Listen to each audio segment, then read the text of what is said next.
Olá, Haroldo, tudo bem? Boa Grande noite, prazer, audiência. grande prazer ter você aqui conosco, Kleber. Eu conheço você de muitas lives que você faz, principalmente as lives da Academia Brasileira da Qualidade, que você é um grande mediador. E desde que essas lives começaram a ser transmitidas no ano passado, eu particularmente não perdi nenhuma. A partir daí comecei a conhecer o seu trabalho, participo das suas lives de leituras conectivas e também de uma pequena live que você faz no Instagram nas sextas-feiras, ali próximo da hora do almoço. 13 horas é um horário bem conveniente, ou a gente almoça com o Kleber Nóbrega, ou tem a sobremesa com ele. Kleber, muito obrigado, é um prazer. De onde você está falando, Kleber? Eu estou em Natal, a Oh, noiva do coisa sol, boa, viu? cidade que Coisa tem boa. 360 dias de sol por ano. Que bacana, Kleber, que bacana.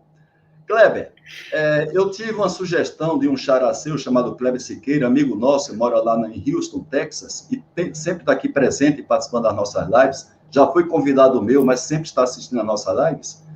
E ele deu uma sugestão que eu vou colocar em prática aqui, não sei se vai ser aprovada pela audiência, né?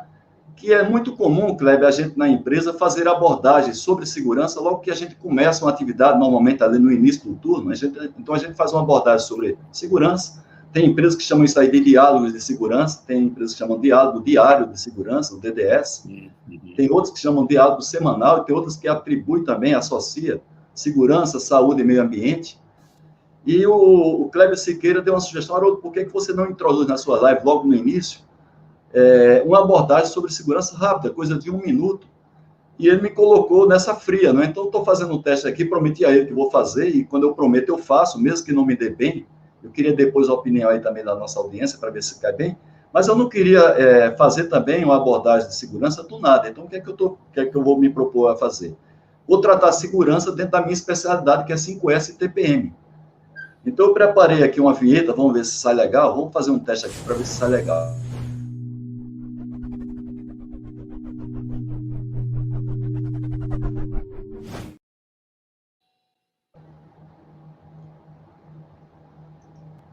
Muito bem, saiu legal, né, Kleber? A vinheta aí do Minuto da Segurança.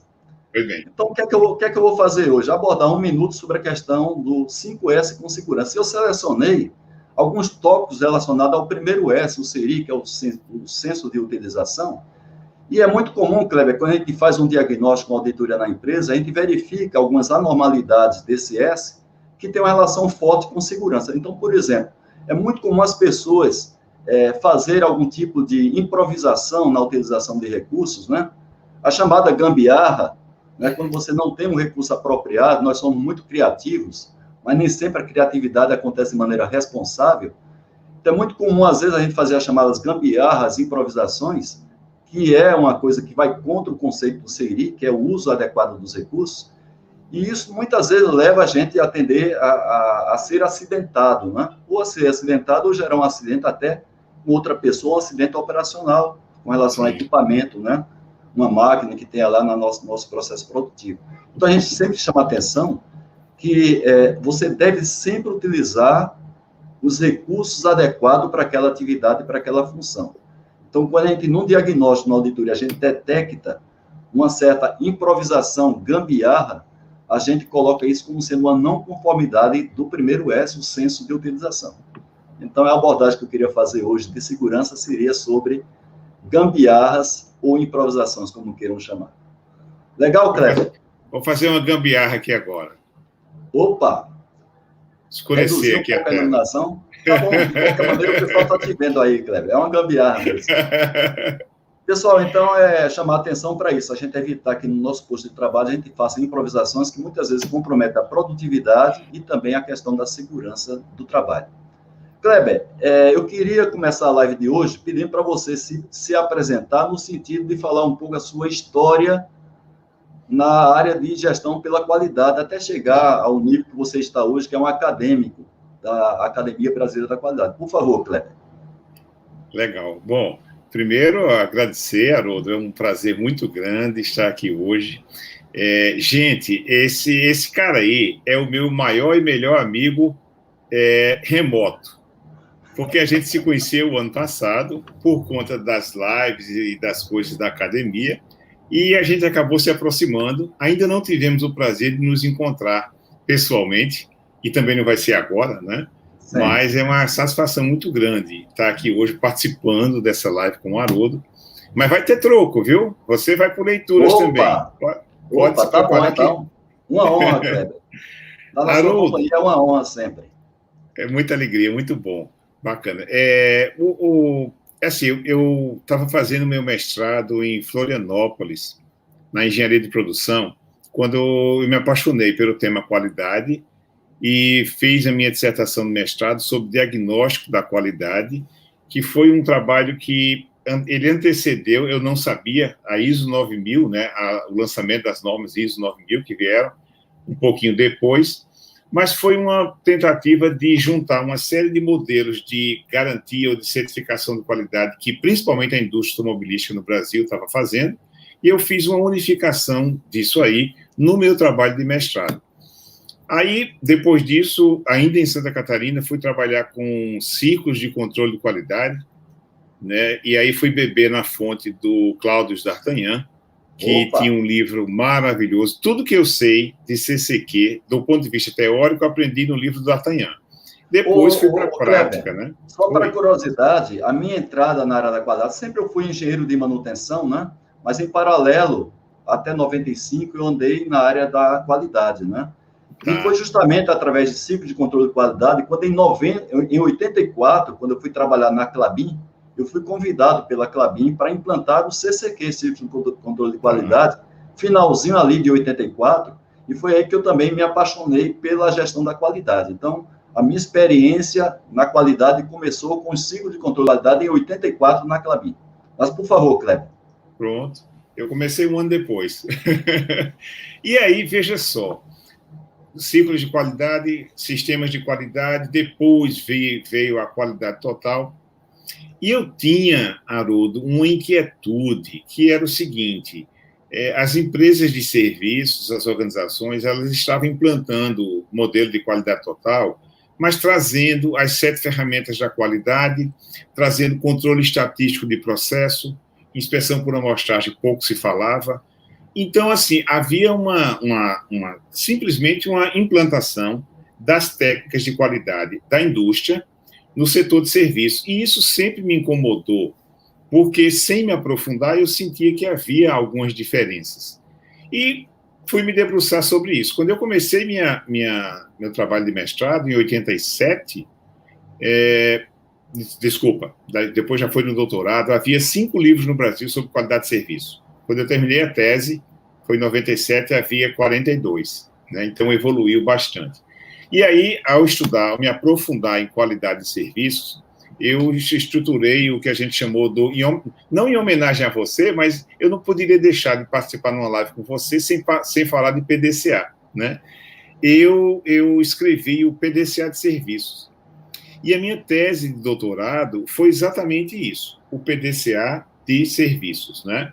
Estruturado e trazendo principalmente conceitos de serviços e as técnicas que a gente poderia utilizar, mas outras que viriam depois, e depois dos anos 2000, isso evoluiu muito mais ainda. Então, o meu doutorado eu fiz a segunda tese no Brasil sobre gestão da qualidade em serviços. O Carl Albert chamava qualidade total em serviços, né? Eu fui por um caminho de gestão da qualidade de serviços mesmo, e aí a gente fez o desdobramento desse PDCA, da qualidade de serviços, que veio mais tarde ser a minha tese, e depois o livro falando de serviços, né, que foi a transformação da minha tese de doutorado num livro extremamente prático e usual, mas fundamentado cientificamente, para as empresas fazerem isso em serviços. Então, essa foi a minha trajetória, né, digamos, em desenvolvendo o tema. Agora, a todo instante, fazendo consultorias, trabalhando com muito treinamento, trabalhando com cursos de especialização. Eu conheci o estado de Santa Catarina inteiro, ministrando cursos através da Fiesc, um programa de qualidade e produtividade que a Fiesc fez entre 85 e 89, maravilhoso. Então, eu tive a oportunidade de conhecer o estado, a Terra Santa, né? A Terra Sim. Santa, Santa Catarina, e Muito quase fiquei morando lá, mas e também fazendo consultorias. Então, sempre o braço da pesquisa, da academia e da consultoria também. Parei em 90, quando eu me tornei professor da USP. Eu certo. fiquei como professor da USP na Engenharia de Produção em São Carlos, durante 4 anos, fiquei como professor, enquanto eu já estava iniciando o meu doutorado também, e depois, por motivos pessoais, me desliguei da USP e aí voltei para o campo, né, de consultoria. Então, essa é a minha, digamos, introdução e a trajetória principal em qualidade de serviço. Muito bem. Temos aqui hoje, Kleber, a presença do presidente da ABQ, o Eduardo Guaranha, que já fiz o agradecimento no início, em função dele ter até facilitado o contato com todos os acadêmicos que fazem parte desse circuito de lives, que vamos concluir no dia 5 de abril, vamos concluir esse circuito de lives. Daqui a pouco a gente vai falar sobre os 2 próximos convidados. E eu queria, aproveitando a presença do Eduardo Guaranha, que é o presidente da ABQ aqui na nossa live, que muito nos honra, queria saber como é que foi, então, a sua entrada, de maneira rápida, aí, na Academia Brasileira da Qualidade. Como é que surgiu essa indicação e como você foi parar lá? Uma das coisas boas de completar 55 anos foi o convite que veio para a ABQ. Porque o meu orientador do doutorado, o professor Pedro Luiz, ele tem o livro de estatística, talvez o livro mais antigo e mais vendido e mais atualizado, porque meu filho estuda engenharia mecatrônica, aí com você, na Poli, Escola Politécnica da USP, e ainda hoje o livro é ministrado. E o professor Pedro Luiz me convidou para participar da Academia Brasileira da Qualidade, e em 2017. Então, ele apresentou minha candidatura, a gente apresenta um currículo, tem todo um processo de seleção e de votação, e eu passei a fazer parte, né, da academia. E uma coisa interessante, assim, quando eu me vi, Haroldo, D'Artagnan, rapaz, o cara que eu tinha estudado CCQ, Sim. Getúlio Apolinário Ferreira, o cara onde eu ouvi pela primeira vez falar em qualidade total, no trabalho que ele fez na Companhia Siderúrgica de Tubarão, né? Dagnino, que é uma pessoa magnífica. Fantástico. Basílio Dagnino é um mentor da qualidade, ele não tem a exposição que uma Dorothea Werneck tem, né? Nem o Vicente Falcone, mas trabalhando nos bastidores, eu acho que é uma das pessoas que mais contribuíram para esse movimento de qualidade. Aí lá eu encontro Dorothea Werneck, a musa do Programa Brasileiro de Qualidade e Produtividade, a pessoa que tanto contribuiu, né, para a qualidade nesse país. O Código de Defesa do Consumidor foi, acho que na época ela estava no governo. Aí vem o Jorge Gerdau, né, um ícone da qualidade na indústria, no ambiente empresarial. Professor Falcone, uma outra pessoa também em cujos livros eu bebi muito e me associei muito, o trabalho magnífico que ele fez ao trazer o modelo de qualidade total, né, para o Brasil. Depois vem o Cláudio Moura Castro, que é um cara que trabalha como ninguém sobre qualidade da educação, e eu me vi no meio desse povo. Sim. E eu disse, meu Deus do céu, mas eu mereço isso, né? Será que eu estou no lugar certo? O Pedro Luiz, que é uma da história, da estatística, da qualidade também. Bom, esses são os que mais me marcaram do ponto de vista inicial. Depois vim conhecer o Guaranha, com um trabalho magnífico lá no programa Gaúcho da Qualidade, e outros mais que, se eu for falar a lista aqui, eu vou ficar até o final da live só listando os nomes. Mas, assim, uma coisa muito boa, né? Estar envolvida com esse tipo de gente aí. E uma coisa interessante, todos eles têm uma coisa chamada humildade. Incrível. Incrível como todos têm pessoas assim que contribuem. Eu acho, viu, Kleber, eu sempre acompanhei esse movimento da qualidade, né, no Brasil, e parece que existe essa identidade de quem realmente inspira ou respira qualidade, que é essa característica de tanto autoaprendizagem, humildade, a vontade de compartilhar conhecimento, a proatividade. Então, todas essas pessoas que você está falando aí, eu acompanhei pelo menos 80% do trabalho delas ao longo do tempo. O Guaranha eu conheço há 24 anos. Né? Já como gerente lá na Copersul, que eu era fornecedor da Copersul desde 97. Então, é claro que a gente vai causar injustiça sem citar nomes, mas todas essas pessoas, uma pessoa como a Doroteia Werneck, com a humildade que ela tem, uma boa mineira como ela é, esteve aqui conosco, ela foi quem abriu esse circuito de lives. Então, conforme você falou, a gente passa a noite inteira falando aqui sobre eles. Ô, Kleber, mas eu queria já entrar um pouco, o Eduardo Guarani está dizendo que é uma honra para a BQ ter você, e eu concordo com isso, porque, Kleber, você faz a mediação das lives, inclusive eu aproveito, as pessoas que estão participando dessa live aqui comigo hoje, convidar vocês para todas as lives da ABQ, que inclusive eu faço questão de endossar, toda vez que tem uma live da ABQ, eu faço um endossamento através do LinkedIn. Gente, não percam as lives da ABQ, eu não perdi nenhuma até hoje. A live que teve a semana passada, Kleber, que você foi um mediador, foi a melhor de todas as lives que eu já assisti até hoje, e inclusive elas ficam gravadas no canal da ABQ.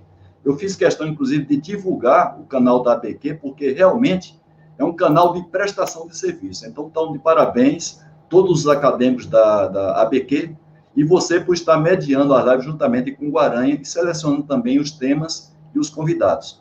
Entrando na nossa live de hoje, Kleber, eu queria saber, é uma curiosidade que eu tenho, na sua opinião, quais são as maiores diferenças que existem de uma gestão da qualidade numa área onde a qualidade nasceu, que é a área de processos produtivos, de áreas de serviços, que aí é um oceano de atividades na área de serviços. Quais são as principais diferenças, na sua opinião? Eu vou lhe dizer uma coisa, eu vou frustrar você com essa resposta que eu vou dar, viu? Essa é aquela menina que toca acordeon, sanfona? Não, não. Qual delas? Que tá aí, você botou o banner dela aí, Renata Ribeiro? A Renata Ribeiro não. A Renata Ribeiro ela é engenheira da Boeing. Tem uma que toca sanfona, né? Do Gonzaga. Da Bahia é a Fernanda Millen. Tá. Então, eu vou contar um pouquinho de história e eu vou lhe frustrar no final da minha resposta, viu? Prometo. Historicamente, a gente dizia todo livro de serviços, de gestão de serviço, de marketing de serviço, de qualidade de serviço, e o meu também, começa falando das diferenças entre produto e serviço. E tem várias, né? E principalmente uma que existia antigamente, que era os serviços só podiam ser prestados localmente. A indústria podia ser feita à distância. Eu compro um produto aqui, um gravador Sony, videocassete Sony, que é feito lá no Japão e ela entrega aqui no Brasil. Essas coisas foram diminuindo aí com o tempo. Mas existem três, pelo menos, principais diferenças entre produtos e serviços clássicas.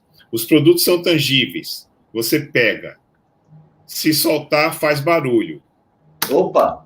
Né? Conceito simples esse aí. Muito serviço bom. Você não pega. Serviço é intangível. Certo. Segundo, o produto é feito antecipadamente. Essa caneta que está aqui é feita lá na fábrica e depois ela chega para o consumidor. O serviço ele é prestado no mesmo momento em que está sendo consumido. Essa live aqui, ela está sendo produzida no mesmo momento em que está sendo assistida. A gente chama isso, numa linguagem mais acadêmica, simultaneidade entre produção certo. E consumo. E a terceira diferença que, assim, de todas elas, essas três, Haroldo, são as que eu digo mais importantes, a presença do cliente. A presença do cliente. Porque quem é de indústria talvez fique chateado com o que eu vou dizer agora, mas, assim, é muito cômodo você fazer qualidade no produto quando você tem um sistema produtivo e você tem os 6 fatores dos 6M sob controle, matéria-prima, ambiente, pessoas, método, medidas, está tudo ali, né? Sim, sob seu controle. Mas quando você trabalha com serviços, existe uma variável que na indústria não tem, que é o cliente que está presente ali. Então, olha que coisa difícil. Essa presença pode ser hoje virtual também, não é? Não precisa ser. Então, por isso que eu falei que eu ia frustrar você no final da minha resposta. Porque, historicamente, o cliente não se fazia presente. né?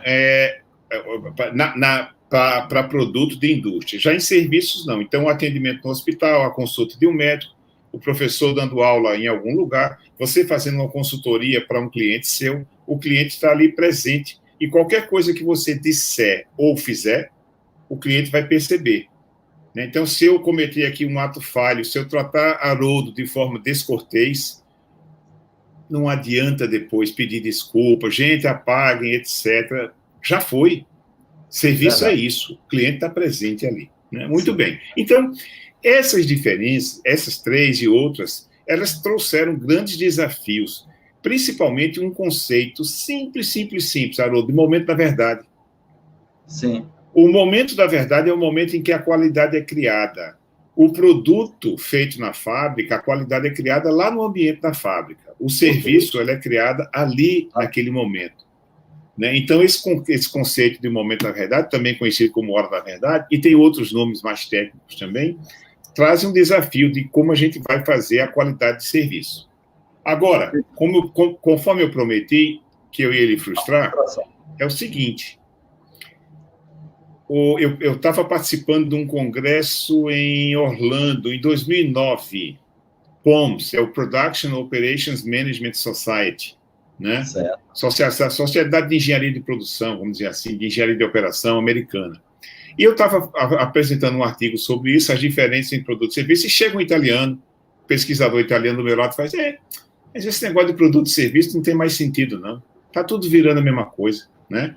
Hoje, a gente conhece isso, Haroldo, como servitização. A servitização é o processo de transformação da indústria em operações e características de serviços, agregando elementos de serviços. Certo. E vou dar um exemplo bem fácil de entender. Os produtos estão se transformando em serviços. A gente não compra mais CD. A gente não compra mais DVD, né? A gente ainda compra livro, mas o Walter Isaacson, aquele autor da biografia de Steve Jobs, numa entrevista que ele deu aqui no Brasil, no Roda Viva, ele disse o seguinte, olha, isso ele deu lá por 2010, 2011, ele dizendo assim, daqui a 50 anos, as crianças vão chegar, se você mostrar um livro físico para ela, ela vai lá e vai dizer, mas o que é isso? Né? Porque os livros estão se transformando nos livros digitais, os e-books, que tem uma infinidade de vantagens. Só não tem peso e cheiro. Tem muita gente que prefere ainda o livro físico. Mas olha só, o que eu estou querendo chamar a atenção é que seja DVD, né? Tem que ter, os jovens de hoje não sabem o que é um DVD. Aí você brinca, olha, é um disquinho, um negócio redondo que tinha assim. Você bota lá e tocava um filme, passava um filme. O CD para tocar música. Hoje são os serviços de streaming, os serviços de música digital. Então, os produtos estão se transformando em serviços de maneira geral. Essa colocação, inclusive, Kleber, aproveitando o gancho, nós temos aqui a presença, a gente se sente honrado sempre com a presença do Carlos Cardoso, né, que foi um dos principais responsáveis pelo programa de excelência da Ródia, na década ali de 80, que foi um programa referência no Brasil. A tendência da servitização não vai misturar cada vez mais os conceitos de produto e serviço, é isso que você acabou de falar. E temos a participação aqui do seu colega acadêmico, e nosso convidado de honra na próxima segunda-feira, que é o Cláudio D'Artagnan, conhecido também como Data Barros. Ele diz, Kleber, o conceito não poderia ser produto, tanto para bens ou serviços, entendo que os dois são produtos, e não importa se são tangíveis ou intangíveis. Ele está errado? É a pergunta do D'Artagnan. O termo produto não poderia englobar bens e serviços? Tá. Ok. Bom, deixa eu primeiro responder o Carlos, né? É uma pessoa muito participativa também. Eu já conheci o Carlos de lives, né?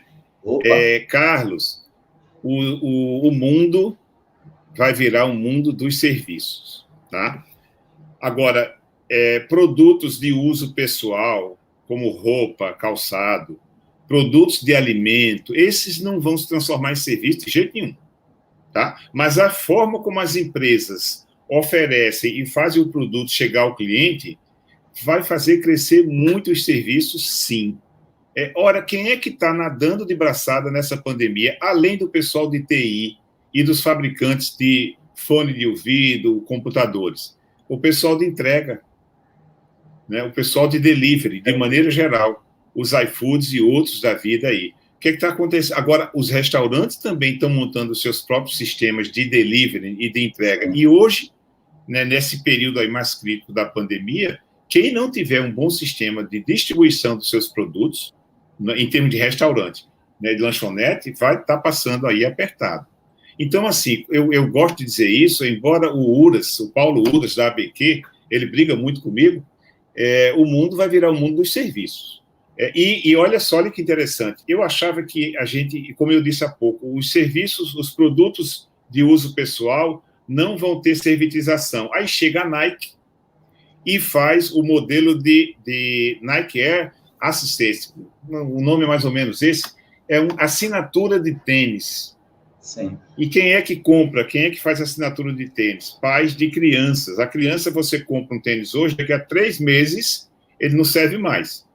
E não adianta comprar grande para durar 6 meses, porque se for grande demais, o menino vai andar e vai cair, porque o pé fica folgado dentro do tênis. A Nike lançou um serviço de assinatura de tênis. Você paga, acho que é $50 por mês, dependendo aí do tênis que você tem, do componente que você quer. Quando o tênis ficar pequeno para o seu filho, você vai lá e troca por um outro. E já pega um tênis mais a cada 3 meses, né? Você troca. Tem as condições, como você pode fazer isso aí. Aí vem a pergunta do D'Artagnan. Olha só, conceitualmente, produto é o resultado de qualquer processo que transforma insumos, entradas em saídas. Isso. Academicamente, os produtos são divididos em 2 grupos, bens e serviços. Bens são os produtos físicos que eu pego. Serviço é o produto que a gente não pega. Eu gosto de dizer o seguinte, produto você pega, serviço você sente. Certo. Agora, o livro físico, só abrindo um parênteses, o livro físico, o Francisco pergunta, ele não é um produto e serviço ao mesmo tempo? Nesse caso, não é? Então, deixa eu só terminar. A pergunta do Francisco é muito boa, mas deixa eu só terminar a pergunta responder o D'Artagnan, porque é o seguinte, ó, o que acontece? No mundo real, no mundo empresarial, a gente não usa a expressão bens e serviços. Quando eu estou escrevendo um artigo científico, eu uso bens e serviços. Mas quando eu estou fazendo um artigo no blog, quando eu estou fazendo um artigo para um jornal, uma revista popular, eu escrevo produtos e serviços, porque a gente entende, de maneira geral, que isso é produto. E a live aqui é um serviço. Mas, academicamente, produto, tudo é produto. E se divide em bens e serviços. Então, quando o Francisco pergunta se o livro é um produto e um serviço ao mesmo tempo, eu vou buscar lá na história o Theodore Levitt, um dos principais autores de marketing, em 1961. Ele disse o seguinte, não existe diferença entre produto e serviço. Tudo é serviço. E o que é que ele queria dizer com isso? É que esse produto aqui existe para prestar um serviço que você possa escrever. Esse produto aqui e começou para prestar um serviço, que era a gente conversar com as pessoas. Hoje, ele tem 300. Isso. Inclusive, mostrar a hora, para a gente ficar aqui, para não perder, passar do tempo demais. 300 mil serviços esses produtos têm. Então, cada vez mais... A pergunta do Francisco permite a gente comentar o seguinte, o livro físico, ele presta um serviço que é informação. Sim. Só. Ele disponibiliza informação. E o livro digital? Meu Deus do céu. Além de informação, ele permite visualização, ele permite que você escute, ele permite que as pessoas que têm mais idade aumentem o tamanho da letra, quanto ela quiser, para ela poder ler sem ficar pegando uma lupa. Ele permite atualização, ele permite interação com outras fontes de pesquisa que o autor coloca ali também. Por isso então, que eu falei que... A tendência, pelo que eu estou vendo aí, essa que o próprio Cardoso colocou, viu? A tendência é você chegar a um ponto, Kleber, que vai estar tão confuso, os limites vão estar tão tênues aí, que você dificilmente vai saber se é bem ou se é serviço nesse caso. Porque, por exemplo, um livro físico e um livro digital, sob esse ponto de vista, não tem muita diferença, concorda? Apesar do digital você não tocar, mas, vamos dizer assim, Só o meio que é diferente ali. O meio é que é diferente, mas o produto é o mesmo. O produto que eu estou falando, ele está levando a mesma informação, só que através de um recurso diferente. Então, é o Isso. que você tem razão quando você diz que a tendência é chegar num ponto que 100% é serviço, porque vai chegar um momento que a linha é tão tênue entre bens e serviços que tudo vai ser o chamado produto, como propõe aí o nosso colega D'Artagnan Barros, né? Mas, Haroldo, tem um nome para isso, tá? Opa, Tem dois nomes para isso. É a mesma coisa. Ou sistema produto-serviço, sim, ou binômio produto-serviço. A gente está certo, deixando de falar em produto e serviço, e a gente está falando de sistema produto-serviço. É tudo uma coisa só. certo. Né? E essa é uma particularidade, é uma tendência. Quem quiser ver um pouco sobre isso, eu tenho um artigo no blog que é O Futuro dos Produtos são os Serviços. É bem provocativo. Certo. O Muito bem. futuro dos Agora, produtos são os serviços. para sair um pouco desse Ok. tópico que a gente está falando, o Eduardo Guaranha, ele já entra em outra questão relacionada a serviço. Ele diz assim, serviço depende muito das pessoas, de sua preparação e capacitação.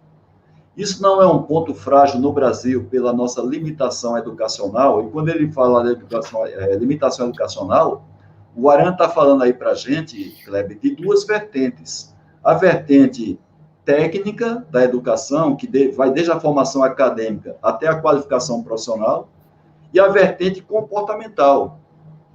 Não é? A vertente comportamental, que é a maneira como você trata as pessoas.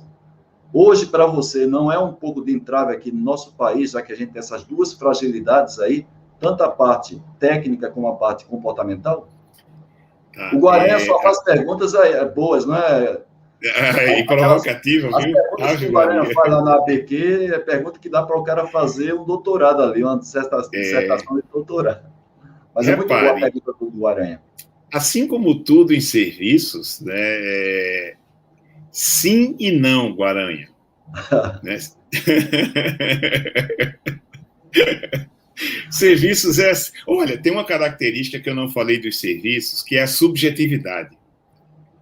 O produto, ele é objetivo. Essa caneta só entra nessa tampa se a dimensão, se o diâmetro interno da tampa estiver dentro de uma especificação com a tolerância X, que dá o ajuste aqui, e eu solto aqui, ela não cai mais.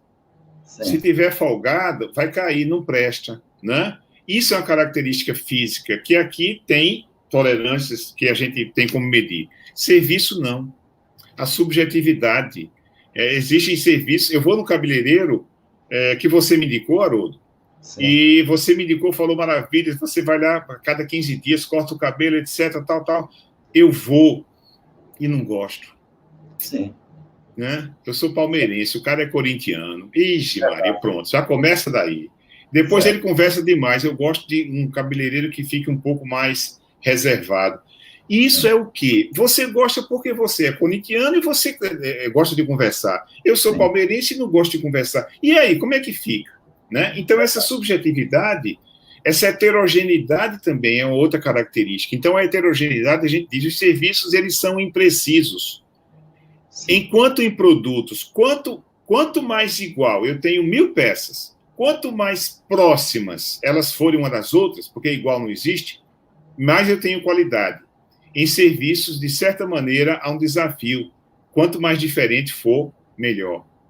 Muito mais personalizado, né, Kleber? Exatamente. Diferente nesse sentido de personalização. Então, quando o Guaranha faz essa pergunta aqui, muito boa e muito oportuna, repare, existem serviços que têm a predominância do elemento humano, a prestação da pessoa, né? A pessoa que está executando ali o trabalho. Os serviços de saúde, por exemplo, são assim. Os serviços de atendimento pessoal, os serviços de manicure, eles são assim. Mas, de novo, para frustrar um pouquinho a audiência aqui, caixa eletrônico. O que é que tem de humano no caixa eletrônico? Então, o caixa eletrônico desconstrói essa pergunta aqui do Guaranha. O acesso por internet é outro também. Todos os serviços hoje prestados digitalmente, Guaranha, me desculpe, tem nada de pessoal. Certo. E infelizmente, ou felizmente, não sei, os serviços estão cada vez mais sendo transformados em serviços digitais. Exatamente. Só que tem uma coisa boa. O que vai ser feito digitalmente, Haroldo? Aquilo que é repetitivo.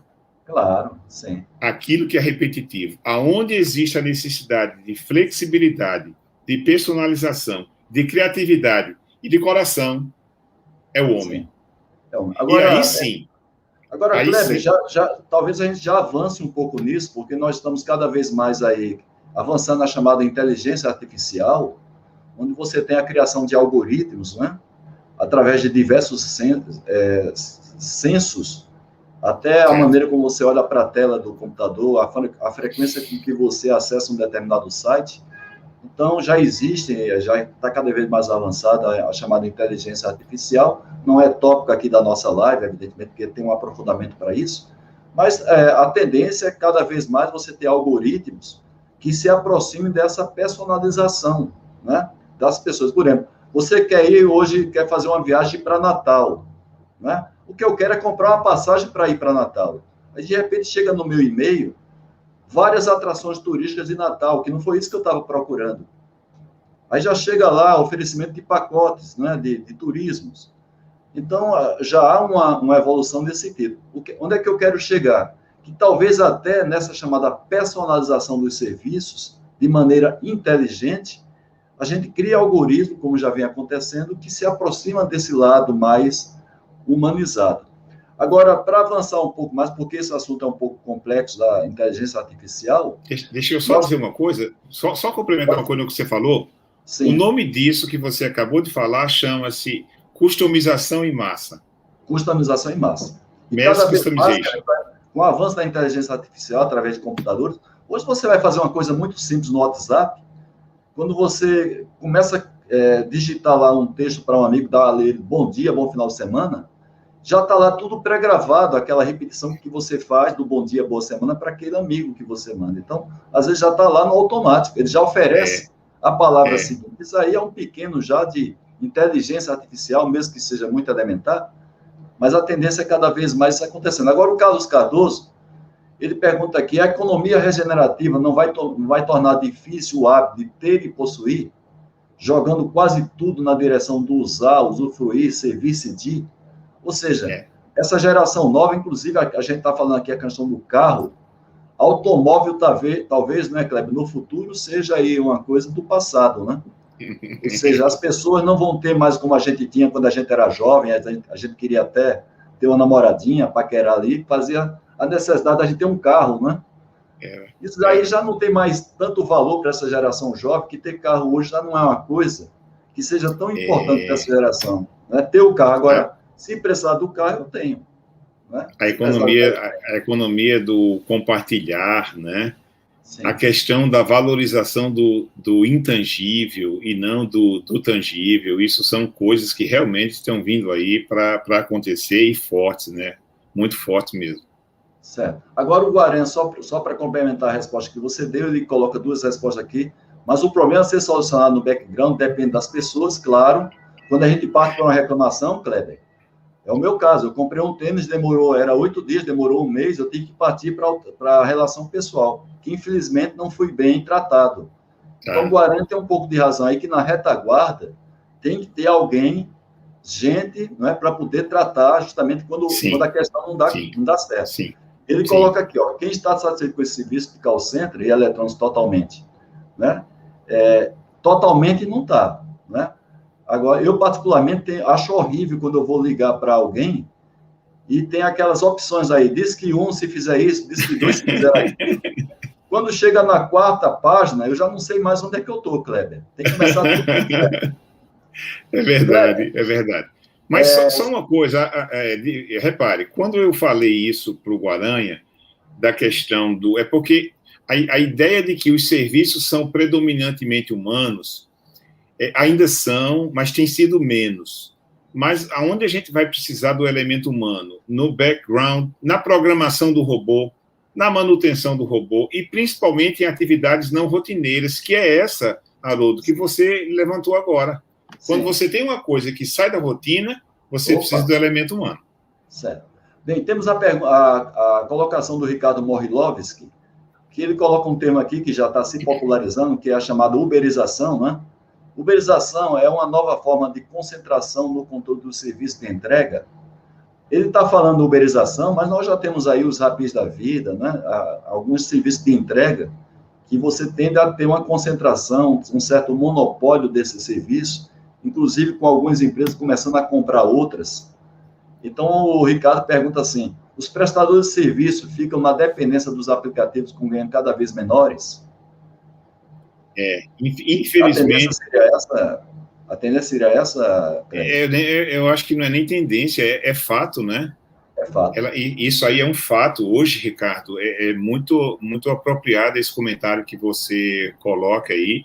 Inclusive, a gente vê de vez em quando umas brigas aí grandes entre os restaurantes, por exemplo, os fornecedores dos alimentos e os serviços de intermediação que estão fazendo a entrega aí. Assim como os táxis, né, tiveram também a briga grande quando o Uber chegou.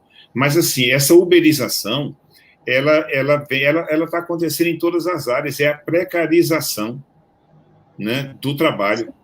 A precariedade, inclusive de palestrantes, de instrutores de curso também, né, porque está um negócio maluco, né, o que está acontecendo aí no mundo. Certo. O Moisés Ramos, que já foi nosso convidado aqui da nossa live, especialista em TPM lá da Embraer, ele diz assim, ainda vejo o tema qualidade, Kleber, muito atrelado a certificações e não como estratégias adotadas para melhorar continuamente os processos. A tendência, Kleber, é que as certificações elas sejam mais eficazes para fazer com que qualidade, já que a gente está falando do termo qualidade, seja realmente, vamos dizer assim, esteja no sangue das empresas, em vez de apenas um processo burocrático que visa criar uma imagem que nem sempre é uma imagem real de um determinado fornecedor, ou você acha que vai ser o contrário? Você acha que a tendência é cada vez mais as empresas não buscarem certificações e sim buscar a satisfação do cliente, independente se ela é certificada ou não? Aí, provavelmente, ele está falando na ISO 9000, né? Moisés, olha só, muito bacana a sua pergunta e a sua provocação, né? Eu sempre que ministrei cursos de ISO 9000, 9001 mais especificamente, eu chamava a atenção de que, fazendo uma analogia irresponsável, mas também provocativa, é mais ou menos como a diferença entre ter habilitação para dirigir e dirigir bem. Você, para tirar uma habilitação, para ter uma habilitação, nos procedimentos corretos, né, nos procedimentos éticos e honestos. Você tem que garantir um mínimo de capacidade para dirigir um automóvel. Agora, daí a você dirigir com destreza, com habilidade, com a segurança, para enfrentar situações extremamente adversas e perigosas, tem um caminho, né, a ser percorrido. Então, eu sempre entendi a certificação, e o Carlos Martins, ouvi isso do Carlos Martins, uma vez no encontro, um curso que a gente estava ministrando em Fortaleza, que também é um membro da Academia In Memoriam da Qualidade, mas foi uma pessoa que fez um papel, ele disse assim, olha, você tem uma certificação de qualidade, independente de qual você ter o mínimo, você pagou o ingresso para você entrar na festa. Agora, isso eu ouvi das palavras do Carlos Martins. Nada garante que você vai dançar com a moça mais bonita. Sim. Então, assim, o que está acontecendo? O conhecimento no mundo, que em 1994 dobrava a cada 2 anos, o conhecimento está dobrando com uma velocidade muito grande. São tantas funções novas, tantas competências novas, que eu não vejo, Haroldo, que certificação vai diminuir. Pelo contrário, eu acho que cada vez mais a gente vai ter, porque são certificações nas mais variadas áreas do conhecimento humano e do trabalho das empresas também.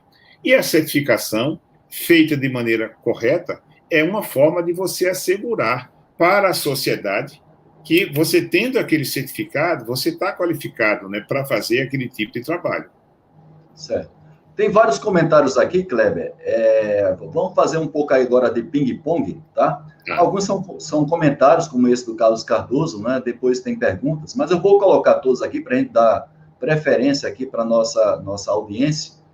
Ele diz, o Cardoso, o call center hoje é estruturado em tarefas e tenderá ao fracasso. Precisaremos ter call centers do tipo One Customer, One Problem, One Contact, One Solution, ou seja, uma coisa mais personalizada. O Francisco Dalcenter diz, o aplicativo Tem Açúcar é focado em ajudar pessoas a encontrarem algo que precisa usar por pouco tempo, que já é uma tendência a gente não ter coisas agora de alta duração, né? O Fernando Salvaro, ele diz, um produto, quanto mais procedimentos e métricas de qualidade, melhor o produto e muitas vezes um custo maior. Um serviço com os mesmos cuidados pode perder na competitividade, ou seja, se um serviço ele for feito com muito procedimento e métricas, ele pode começar a custar caro e não ser um produto desejado pelo cliente, Kleber? Sim, com certeza sim. Né? Assim como os serviços também, quanto mais complexos eles se tornam, isso serve para produto também. Primeiro que quanto mais componentes você tem em um produto, mais você aumenta a probabilidade de ocorrência de falhas. Né? Certo. E segundo que o mundo hoje está muito fast. Né? O mundo hoje está querendo soluções rápidas. Tem um conceito do Don Peppers, no livro Customer Experience, muito legal, que ele diz o seguinte, olha, a experiência que o cliente quer é zero experiência. Sim. O que ele quer dizer com isso? O cliente quer chegar em algum lugar, ligar para algum lugar, acessar um botão, um site e ter o seu problema resolvido. Ou seja, ele quer zero experiência, ele quer solução. Né? Claro que quando você vai para um resort, quando você vai para uma... não hoje, mas você vai comemorar aniversário de casamento com a sua amada e etc., ou com seu esposo e tal. Você quer requinte, você quer uma série de coisas. Mas a gente, normalmente, né, paga um pouco mais caro por isso aí. Certo. O Marcelo Ramos, ele está perguntando se é possível imaginar a qualidade pós-indústria 4.0, ou seja, a qualidade indo na mesma velocidade que está indo a produção, usando os recursos da indústria 4.0. É possível a qualidade evoluir com essa velocidade, Kleber? Eu acho que sim. Nós temos até uns grupos de estudo na Academia Brasileira da Qualidade, e tem um grupo que está estudando isso, a qualidade 4.0, né? Eu não tenho me dedicado a isso profundamente, mas, assim, eu vou apresentar um trabalho agora, no dia 11 de abril, num evento da FestQuali, que é em Miami, que eu vou trabalhar exatamente disso, a qualidade na interface produto-serviço, que é a qualidade na servitização. Eu acho que são coisas que vêm cada vez mais, Marcelo, crescendo, e com automação e com informação, mas principalmente com agilidade. Agora, conformidade com especificação, isso da década de 80, felizmente a gente já superou. Muito bem. Tem a pergunta aqui do Elton. Pela ótica de gestão da qualidade na área de serviço, como as empresas devem se comportar ou orientar seus colaboradores para melhorar ou minimizar reclamações? Vou dar um exemplo aí, viu, Kleber? Eu vou dar um exemplo que acontece nas operadoras, não quero dizer que isso aí seja uma regra, mas eventualmente acontece, que uma das metas dos atendentes, quando você liga fazendo um pedido de cancelamento, uma das metas dessas pessoas que atendem é ter um mínimo de cancelamento definitivo, né, de assinaturas. Então, há uma tendência desses atendentes protelarem, né, para que você não cancele aquela assinatura ou serviço, porque caso você cancele, aquela pessoa que está operando, ela tende a ser mal avaliada pela supervisão e, portanto, pela empresa. E, por conta disso, as pessoas, às vezes, inventam de arrastar um determinado atendimento, e, às vezes, até a ligação cai e tudo mais, porque esse tipo de situação está associado à meta que a pessoa tem que cumprir e não permitir cancelamento. Então, eu estou dando aí um exemplo que acontece, eu não estou dizendo que é uma regra, mas eventualmente acontece, e a pergunta do Elton é muito apropriada. Não tem essa tendência aí de minimizar, como as empresas devem se comportar para que sejam minimizadas as reclamações? Elton, adota o conceito de servir. Servir. Né? Adota o conceito de criar uma empresa focada em servir, uma empresa servidora. A turma do marketing digital descobriu isso. Hoje, eles estão fazendo muito isso. Você tem que resolver a dor, você tem que entregar o ganho para o cliente, você tem que agregar valor. Como é gostoso a gente ver isso hoje a todo instante sendo repetido. No fundo, o que está por trás disso é o conceito de qualidade, de agregar valor, mas eu gosto muito desse conceito de serviço. É um tema bacana que a gente tem produzido pesquisas e artigos científicos sobre o assunto. Colocar-se a serviço do seu cliente.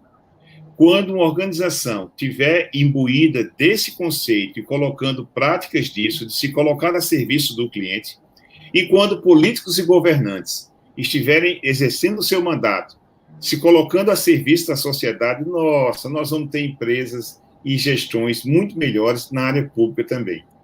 Muito bem, Cleber. Vou passar a última pergunta aqui do seu colega da academia e meu amigo pessoal, o Mauro Paganotti.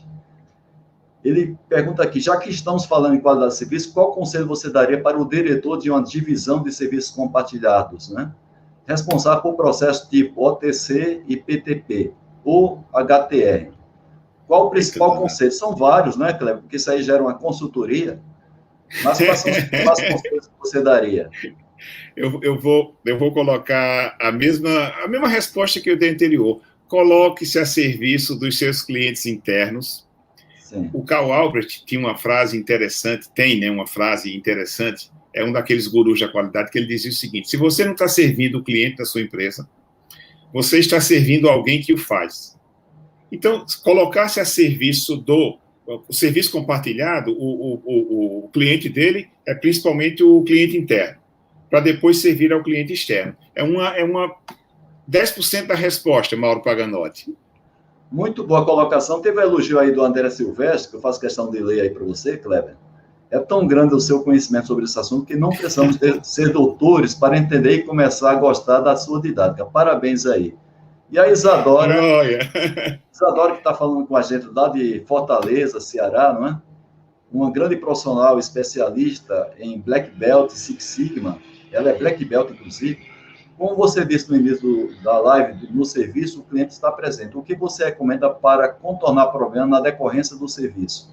Nossa. Você acabou de falar, mas também você acabou de falar de maneira genérica, né, Kleber? Isadora, eu fiz uma live umas 2 ou 3 semanas atrás. Está no Instagram. Procura lá, Kleber Nóbrega. O título da live é o seguinte: pisei na bola com o cliente. E agora? Eu assisti essa live, viu, Kleber? Pronto. Ali eu trato... Existe um processo chamado recuperação de serviço. Eu já fiz até pesquisa disso. Isso é um assunto muito bacana e ajuda a resolver esse problema que você levantou aí. Obrigadão pela pergunta. O convidado para a próxima live está aqui conosco. Kleber, eu queria primeiro agradecer muito a sua participação. Conforme o pessoal falou, muito rica, daria para a gente passar uma semana aqui de live, mas já faça a propaganda das suas lives, que você normalmente publica de leituras conectivas. Todas as sextas-feiras também no Instagram você faz live às 13 horas, lives curtas, de 15, 20 minutos no máximo. E eu queria que você fizesse as suas considerações finais e depois nós vamos nos despedir da nossa audiência. Por favor. Legal. Haroldo, muito obrigado pelo convite, uma alegria. Rapaz, a gente não sente o tempo passar, né? E como é gostoso fazer uma live estando do lado de cá, viu? A gente fica só papeando, sem ter que ficar aí olhando as coisas todas, que esse é o seu papel hoje. Então, muito obrigado pela oportunidade.